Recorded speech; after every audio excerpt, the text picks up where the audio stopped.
Tässä on tämmönen pikku häkki, että mitenkä opetetaan käyttämään kytkin mopedia eka kertaa tälleen. No, sä teit 2 kertaa tän jutun, mutta kuitenkin eka kertaa et on ajanut vielä metriäkään. Elikkä pohjaa. Ja sit siellä oli se 1 sisässä.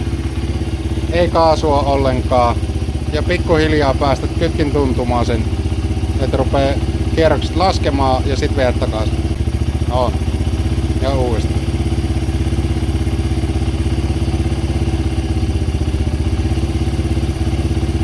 Silloin sä opit sen luistattamaan sen kytkimen ja sen tuntumaan, että missä se ottaa. Jokainen osaa räväyttää sen, mutta ei osaa silleen tarkasti kontrolloida sitä kytkintä siinä tuntumassa.